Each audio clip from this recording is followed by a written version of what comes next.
welcome to this fireside chat on innovation in skills. I am Amrita Devire and I'm the Head of Civil Service Communications, and it is my pleasure to be your moderator for this session. We will be talking about capability in the public service and the needs we have to deliver services that meet the requirements of citizens, and how we are developing those skills and bringing in the right people into the right roles.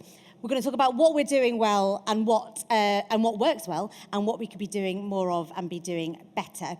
I'm joined by Julia Kinneberg, who is the Director General for Skills at the Department for Education, and Mark Adam, who is the Chief People Officer at the Ministry of Justice.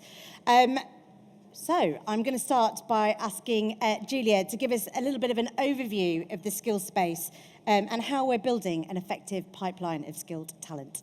Great, thank you very much. Good morning, everyone. Really great to be here. Hope you've had a great conference so far. I'm the Director General for Skills for DFE and across the government. So what does that mean? It basically means I have responsibility for everything we think about in terms of education and training for anyone who's over the age of about 16. So I thought what I'd do is just run through the offer we have, how that aligns with what we're doing across public services, and then it'd be great to get into questions. So the first thing to start with, I think, is that what we've been trying to do over the last decade really is really to build a really high quality skills system.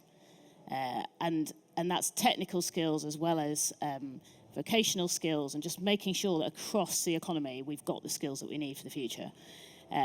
It's worth just being aware that a third of the productivity growth of the UK relies on skills, so we can track that back. But at the same time, about a third of the job vacancies in the UK are because we don't have the skills that we need. So we've got to make sure, for our productivity reasons and relatedly to our employment, we've got to really make sure we've got the right skills in place. And the other stat that we focus on quite a lot is that 80% of the workforce for 2030 are already in work. So this is not just about upskilling students coming out of school or college. This is about how do we upskill everyone? How do we upskill people who are already in the workforce for the jobs that are going to come in the future? And we have I have a little team in the department called the Unit for Future Skills, who spend their time looking at what's changing in the skills space. What do employers want? What do they want that's different? And they've been looking at the moment about quite a lot at AI, and what's AI going to do to the skills needs, and how it's going to affect different professions differentially, and actually may have more impact on professional professions actually than more technical professions. But one of the things that, it's very hard to say exactly how it will impact, but one of the things that we can see really clearly, that we already knew, in fact, of course, was that we need to be really agile. So we can't have a skills system that takes 5 years to develop a training course and then lands it in the world and takes 3 years to train the person, because by the time you've got to the end of that, the skill that you started with isn't the skill you need anymore. So we've got to make sure it's really agile. So what have we been doing? We've been trying to build pipelines, really. And all of these apply across the public service as well as the private sector. So I thought I'd start with T-levels. Hands up if you've heard of a T-level. Brilliant. You're my favourite audience ever. That's lots. Excellent. It's obviously working. Or you're just really well informed. But basically, T-levels are the technical equivalent of A-levels. Hence, they're called T-levels. We tried to keep it simple. And they're worth the equivalent of 3 A-levels for 16 to 18-year-olds. And they're really high-quality technical qualifications, which mean you can go from that, studying a T-level, straight into university or straight into the profession. And we have made sure that they are built with employers. So we had 250 employers who've helped us to build the T-levels, and we've made really, really sure that they are really focused on what employers want, and put 9-week placements in there. So students go for 9 weeks and they can do that 1 day a week over the course of their time, or they can do it for a 9-week block, depending what they agree with their college and with their employer. And we've got T-levels in all sorts. We've got T-levels in digital, engineering, health, construction, accounting, finance, creative and design. And you can see from that list that there's some T-levels that are really, really specific and appropriate for the different bits of the public service. So we have a health and social care T-level.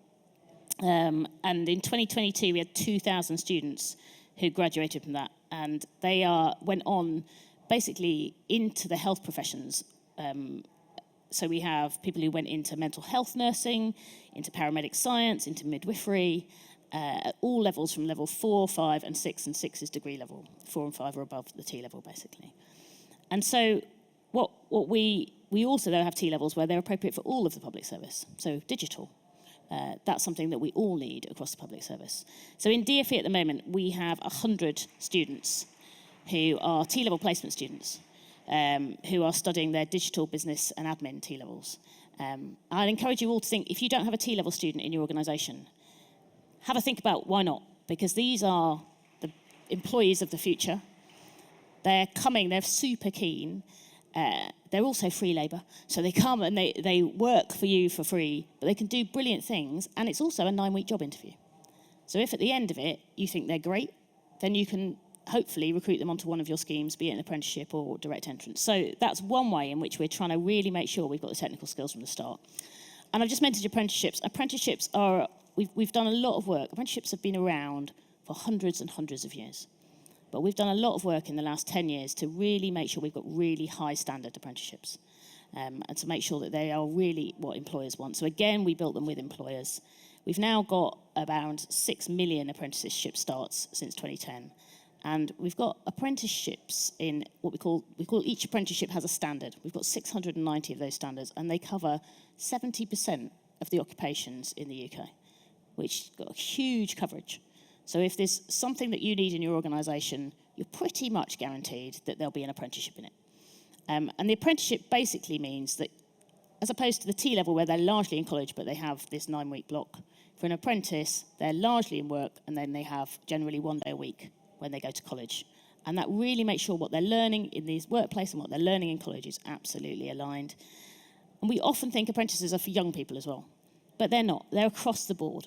So about half are under 25, and the other half are over 25. And they're for all ages, and we've been really keen to make sure that they're seen as a way of upskilling people you've got in your organisation, as well as bringing people in. And allowing people to come and join. And we really do, across the public service, we have so many different professions, but we've got police constable, we've got teaching assistant, we've got a whole swathe through the digital HR, technical side, and then our most recent one, actually, that we've just announced is a teaching apprentice. So prior to announcing that, you had to go to university before you could become a teacher. And now we're saying, actually, why not work whilst you're learning how to be a teacher?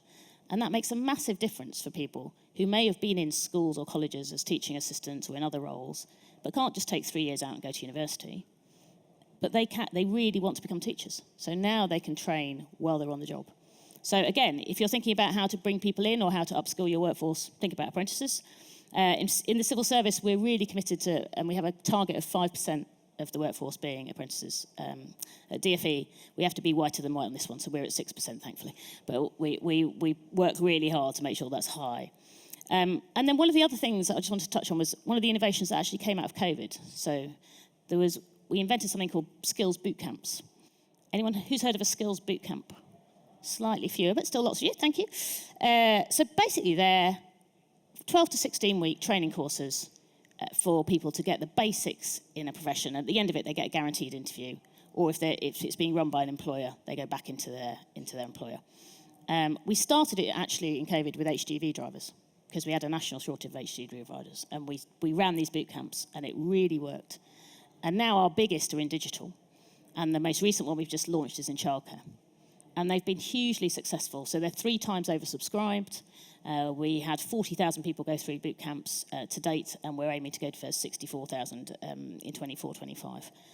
So again, if you need a short, sharp way of upskilling people within your organisation or a way of bringing people in, the reason employers like boot camps, again, they can engage with people as they're learning on their 12 to 16 weeks. They have an interview at the end, and if they've done brilliantly, they can bring them into their own organisations, and you can accelerate through an apprenticeship on them. And then the last bit I just wanted to mention is something called the lifelong learning entitlement. Now, the lifelong learning entitlement hasn't hit the streets yet, but this is basically legislation we've taken to mean that you can, at the moment, if you go to university, you can apply for a student loan. But that's for a 3-year, 4-year course or for a postgraduate. What we're doing is we're changing the finance rules to allow you to take a loan for modules. So you might want to take 3 months out, maybe supported by your employer, and go and learn something that's quite technical and specific, and then go back to work. And we're changing the loan rules so that you'll be able to do that. So you'll be able to access student finance throughout your lifetime, basically. And what we're hoping that'll do is lead to universities and colleges thinking differently about how do they put courses on. And that really meaning that you've got something on offer for people to upskill themselves. There's loads more I could talk about, but I should stop and let Mark talk. But hope that was helpful. Thank you so much, Julia. Mark, do you want to tell us a little bit about how this is all working from an HR perspective?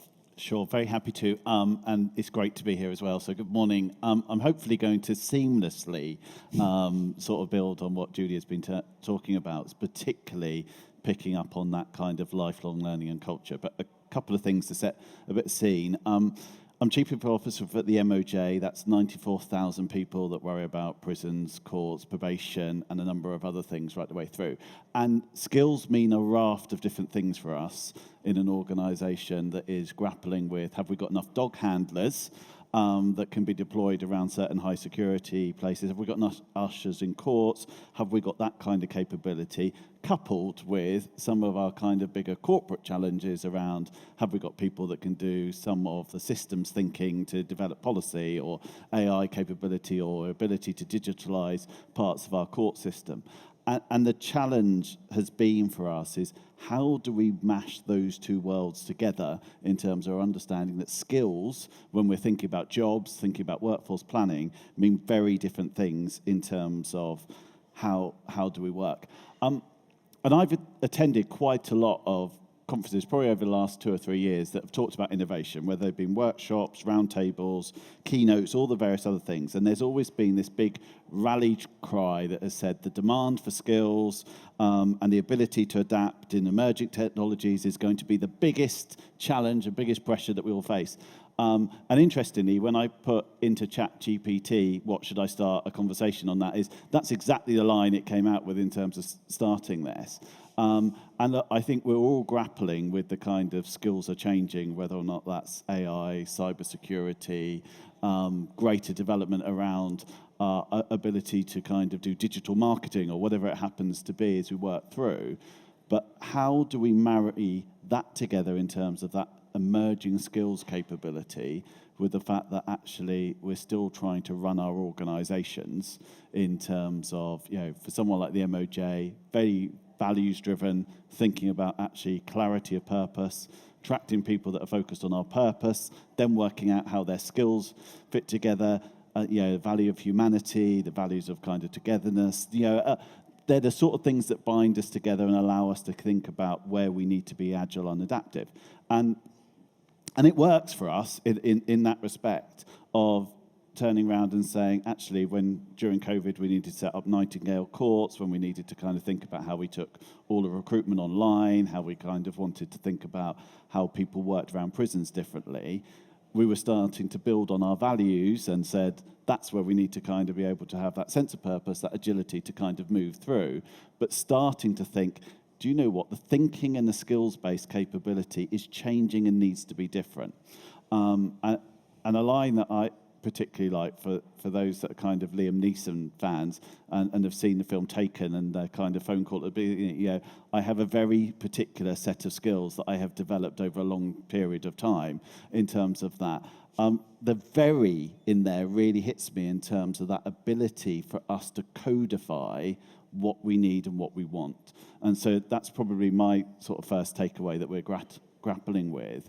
Again, it builds on what Julia's saying in terms of that breadth that we're thinking about in skills ability. Can we actually codify in an organisation what we need, when we need it, and how we're going to deploy it? Thousands of systems that I'm not here to sell that can probably do all of those various things, but actually understanding what it is and how long it is going to take to develop that. It is really kind of the first point that we've been kind of grappling with. The next comes to the lifelong learning piece is in how do you instill in leadership the type of behaviours that you want that actually learning matters. So we've been talking for quite a while, rather than that conventional kind of phrase of I'm learning to be a leader, is actually, am I leading to learn? So am I doing that in such a way that forms the thread that drives through our leadership messages, our messages through to staff. Because coming into an organisation where you could take 94,000 jobs, several hundred different career routes through that, and people are asking, if I start as a prison officer, can I start designing policies? We've been running a scheme called Unlocked that actually gives people experience of both of those different permutations in terms of our graduate training programs to actually get some of that breadth in, and for people to understand that that is a challenge that we have right the way through in terms of the way the organisation operates, but it's how we think as leaders. So one of the things we do, our DG cadre, we come together on an hour a week, basically, to talk about what we call as our kind of DG priorities group. What skills have we got deployed in which areas and where do we need them? So how do we link together that conversation that feels slightly abstract about talent, where you sit in a random box, hopefully, and people kind of move you through that, and there's a big debate twice a year about which box you should be sitting in, and actually starting to think about, you have a particular set of skills that I want to deploy to a particular challenge in the organisation. How do I make that accessible? How do I allow you to grow in that? And that takes discipline, and people need to see that, and they need to see that happening right the way through the organisation in order to run and respond to what is, we all face in kind of all departments, all organisations, is a degree of complexity in terms of the demands. And that brings me to kind of my final point in the thinking. And again, it's interesting to hear kind of the people that are coming through the education system and making those choices at university. As Julia was saying, Rob Goffey talks about it as the rise of the clevers for the people that have kind of read those books. People are so much more demanding about what they get. I used to interview people at a time when people were like, just happy to have the job. And if we gave them a bit of development, that was good. I interview people now that come in and say, and I would like some experience of this, this, and this, because that's the gap that I have. Can you offer that? And you're like, I think so. But it's knowing what those differentiators are that you need, because people are going to be so much more demanding as they enter the workplace about, tell me where I'm going. And it's not about, I want the next promotion or I want the next job or all of those sort of things. It's, I am looking to develop and broaden my skills to the broadest possible basis that I can. And actually, what are we doing as employers to catch that in our proposition in terms of how we recruit, how we bring people through, to be able to have that conversation saying, I can allow you to grow your skills in the way that you want to grow your skills, as well as meet all of my business needs as we work our way through this and respond to some of those challenges. And then I'm just going to leave you with a bit of a kind of a quote that kind of struck me when I was trying to grapple with through all this, from Knut Bleischer, the German economist, which I'm going to have to put my glasses on to make sure I read this right. But we work in structures of yesterday with methods of today on strategies for tomorrow, mainly with people who have created the structures of yesterday and who will not experience the day after tomorrow in our organisation. That's a challenge on all of us in terms of, there isn't a clear map, there isn't a clear way through. It's going to be multiple paths into this, but we are going to have to think and behave differently within our organisations to codify, to actually get that lifelong learning and that kind of sense of community and culture that we can drive through in terms of the way we want to learn, and then to understand that actually as people become more demanding, we need to become more progressive organisations. So that's just a few thoughts from me to kind of add from an HR point of view. Thank you. Thank you so much, Mark. We love a quote. That's a brilliant quote. I'm going to have to steal it from you. We also love a Liam Neeson quote as well. I'm going to open up the floor to questions. So if you want to put your arms in the air, a microphone will magically appear. I've got one down here at the front, and then should we take one from over here next? So there's a microphone coming. There we go. Thank you. Hi, my name's Gavin. I work for DWP.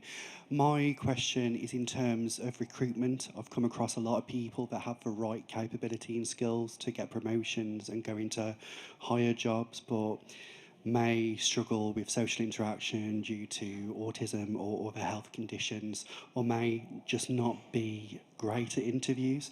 And with the civil service way of interviewing, it can be quite rigid. How do we ensure that people with the right capability and skills are getting the promotions and jobs they need? Thank you. Thank you. Who would like to who would like to go first? Do you want me to have a go? Because I have this conversation with civil service commissioners fairly regularly in terms of we are going to have to think differently between the kind of fill in 2 pages where you're going to capture everything we need to know about you, then sit in front of 4, possibly 5 people and answer quick-fire questions. It's changing in so many different places. I've seen now people kind of produce 2-minute videos rather than their statements, and you kind of get a bit of that interaction. And I've seen also panels breaking down to do a kind of series of, you might meet with Julia and I, and then 2 or 3 other people, and then we come together and have a conversation. Because actually, I don't think those conventions are set up for the type of people that we need today. The challenge being is how do we create fairness and equality into a recruitment process as well as the flexibility and adaptability. And I think we are just going to have to try some more things. Because some people go turn around and say, what do you mean I'm going to do a 90-second video that tells about my skill? That will make other people quite concerned. And it's how do we make that accessible? But I think for the kind of capabilities we need, we're going to have to think differently. I mean, early in my career, someone said to me, recruit for attitude, not for skills, because you can feel the rest of the stuff. But actually, what does that mean? How do you test it? How does the attitude I want maybe to kind of differ to other people as we work our way through this? And then how do we genuinely build inclusive teams? So, all the evidence tells us, despite us tonight, that, diverse teams get better results, have much better impact and much more sustainable in the organisation. We need to find ways of actually turning around and say, I need somebody that's going to come in with some slightly neurodiverse thinking to this. I need somebody that's going to come in with a cultural background that is different and actually just be honest about it. And I think that's what we need to kind of work through, I think, with the processes that we've got. It's a really interesting point you made there, Mark. Someone in a different session actually said something around, we talk about culture fit a lot and getting someone whose attitude matches what you're looking for, but actually we should be looking for culture add, because that brings in diversity of thought and a different way of thinking. Julia, was there anything that you wanted to add? Yeah, I mean, I think, as Mark says, we need to be thinking, how can we be less rigid and more flexible whilst balancing that with the fairness? And a lot of what we see when we're trying to build opportunities for people to retrain is we're thinking about not being a 2-hour opportunity. It's about how do you experience work? How do you go and be with an employer for whether it's 9 weeks or a year or whatever it is, but go and be there and understand how the employer works. They can understand you. You can both think about fit. So trying to think more flexibly about how do you use those experiences as an add-on for the employer, but also an add-on for the individual, I think is something we should keep thinking about. Absolutely, thank you. I think there's a microphone over here, and then if we could take the microphone to the gentleman in the yellow hat, please. Hi, my name's Hannah, and I work for the Cabinet Office. So my question is mostly about the skills for the future and the join-up between the different parts of the education sector at the moment. So it's great to hear that there are skills for the future happening in the kind of post-16 space, but is there enough join-up and knitting together right from the early years through to adulthood and retraining adults? Yeah, I think that one's for me. Thank you. Absolutely, it's really important. So we try and think about it all the way through. So and that also includes talking to quite young children about future careers. So we have a program around careers advice from primary school up, and part of the reason that's really important is that children will tend to gravitate towards the careers that they can see. So. And as we've just said, what we actually know that we need from the evidence is diversity in all of our workforces. But if everyone graduates towards what they can see, you won't get diversity. You'll get continuity and division between people. So we try to open the eyes of children to different opportunities. And there's an organisation called, the Careers and Enterprise Company, who run lots of engagement with schools and colleges and, right down to primary schools. We've also done a lot to make sure that teachers can understand different careers and have ways of them experiencing different careers so they can talk to children about careers. And actually, one of the other benefits of having teachers who are apprentices means that you'll actually have people who haven't just gone from school to university. They might have done lots of other things. And while some teachers will have, generally people have gone school, university, back to school. So they can't describe other ways of world of work in quite the same way. And then what we also try to think about is we make sure that as we look at the curriculum throughout, there's a flow through. Now, there's often a debate in education about knowledge versus skills. And should we teach kids knowledge or should we teach kids skills? And as in most things in life, it's not really that black and white. It's not an either or. Knowledge is super important. And we've done loads of work in recent years focusing on the knowledge-based curriculum. And actually, we've shot up the international league tables, which, shot up, it took 10 years because kids take a certain amount to age, which I once had to explain to my board when they asked whether I could make the kids go up the league tables even quicker. But anyway, but we've gone up league tables in that, but we've also, alongside that, like I've been saying, we've really focused on giving technical skills a really big push and a boost. And I think sometimes we don't have parity of esteem. Sometimes it feels like we say, if you're great at school, brilliant, go and do A-levels, go to university. If you're not great at school, oh, you better go to the further education college and maybe do an apprenticeship. And actually, when you look at what the nation needs in skills, well, the gap we have is in the technical higher education skills, actually. And so we've created new higher technical qualifications. We've pushed hard on really good quality T-levels, apprentices. And now we're seeing that it's not a worse choice. Actually, it's a really good choice, and it gives you lots of opportunities. So we're trying to think about it as a flow through all the way through. I hope that answers your question. Thank you. The gentleman in the yellow hat get the microphone, and then we've got time for one more. So I'll take from over there. If we can take the microphone there afterwards. Thank you. Hi there, I'm Adham. I'm a fast streamer at the NCA. I quite like the point you talked about preparing for the future, about what skills we're going to need. What I was wondering about is, in doing that, how do you ensure that you don't inadvertently create an additional skills gap? So, for example, you create loads of skills or training for additional areas because you think you'll need it, and then suddenly you find out, oh, wait, we're missing loads of teachers because we push that way. I think the example that comes to mind is previous governments pushed a lot of people to go to university, fantastic, great, but then suddenly we have a massive shortage of plumbers and tradesmen and something like that as well. How do you sort of account for that, and can you account for that? Yeah, absolutely. So we do a few things. So one of the things we've launched in the last 2-3 years, we have in every place across the country, we have employer representative bodies who work with universities, colleges, and all the employers in the area to set out a local skills improvement plan. And they're basically saying, this is what we need in this place.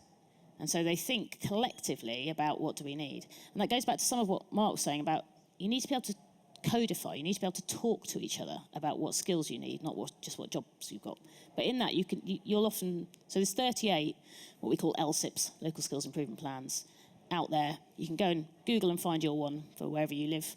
And it will set out for your area what are the skills gaps in that area. And then the employer representative body with the colleges and universities, they work through, okay, what courses are we going to put on? So that helps to make sure that we're balancing the needs of what employers see in their near term with the needs of with the education provision, And then we also, what we're doing when we're looking really further ahead and trying to look through the lens of what AI might do and maybe looking at the key sectors that we're promoting as a government, is we try to make sure that we've got good flow through to those, but we're not doing it in a very tightly centrally planned way, because we know that won't work. Because what we predict today for 5 years hence will not be what happens in 5 years hence. History tells us that. So we need to do what we can to predict it well and make sure we've got the flow through where we need it. We also need to look at what's needed locally, and then we need to allow flex in the system. So we need to allow the system to continually flex to say, actually, I need a bit more of that and a bit less of that. And so that's what we're trying to build. I don't know, Mark. I think it's exactly that, and it's back to the kind of challenge that we have. I still need people that will unlock wings in jails all the time. Now, I don't want everyone to turn around and say, what I want to do is involved in that digital project over there, or those sort of things. There is something about actually, how do I allow people to get breadth? I mean, we've actually put in working towards our 5% custodial apprenticeship scheme that actually gives people more of that breadth, rather than thinking, actually, you're just there turning keys, to be able to say, actually, you can still grow and expand your breadth, your experiences, your life skills, your ability to build your emotional intelligence, all the various other things we look from prison officers for, as well as just chasing the new novel thing that is coming through, that people kind of see and say, well, okay, I need to do something digital because that seems to be where all the money is at and all of the stuff. We still need to find a way of giving people breadth of growth and blend those things together. And codification of that, I think, is what makes the difference. Fantastic. Well, I have got a red flashing light, so it's going to have to be a snappy question. Sure. So I'm Jonathan from iFate. I'm working on the teacher apprenticeship with yourselves. And I think when I'm speaking to the sector, there's two big bits of feedback we get, and it's about this new route. One is a resistance to change, to be honest, and one is a time constraint. So when it comes to innovation and skills, what can we do to overcome those barriers? Do you want me to go? Go on, Julia. Yeah. And I hope you put your hand up when I said, do you know about T-levels, given you work in IFA, the Institute for Apprenticeships and Technical Education for everybody else. So I think we're trying to overcome the barriers by engaging with employers. What's quite interesting in the UK is that our employers tend to invest less in training and skills than employers in other European countries, which is quite interesting, quite a lot less. And we've been trying to do some work with employers to understand why. And there's something about the cultural norms, there's something about the flexibility of our labour market, there's something about the way that businesses developed. But actually, what we really need to do is work out where can we get to a place where businesses do see the value and want to invest in their staff. And then we've got a really good and flexible skills system that allows them to get what they need really quickly. And I think, partly through iFate, we're working towards that. We haven't reached that pinnacle yet, but we're trying to get there, and we're getting really positive discussions around that. But that's the sweet spot that we need to try and hit. And for me, I think it comes back to a point I made earlier about leadership. So we have this conversation. They talk in prisons in terms of your non-effective time. So when we put in the custodial apprenticeship scheme, they were turning around and saying, you're going to have to increase my non-effective because people are going to be away from their job. And so actually, that training makes them more effective. Talking about it in that type of way. And the only way we can do that is getting the leadership to create that space to actually turn around and say, it's right that they take time out to do that bit of coursework, to link back in, and create that virtuous circle in terms of thinking that actually we are all learning in our job, we're responding to things, actually they're going to bring stuff into the workplace that they might not have had as a result of that. And getting over those barriers that training is that thing that you do when you've kind of got a spare 10 minutes, it is the bit that shifts. Right the way down to even the concept of lunch and learn. Give up your lunch break if you want to learn something is not the concept that we really want to be. Bring a sandwich, I don't care about that. But we should start talking about it. It's an integral part of our behaviour in an organisation, and that got to come from the top. Fantastic. Thank you both so much. I am so sorry that we have run over, but I think it was a really fascinating session. My sort of top three takeaways were that we need to codify what it is that we want. It's about creating that leadership of learning. I really like that as a little nugget. And building lifelong learning into the work that we do so that we ensure that we have the skills for tomorrow. So thank you all so much. Thank you to Julia and Mark, and enjoy the rest of your day.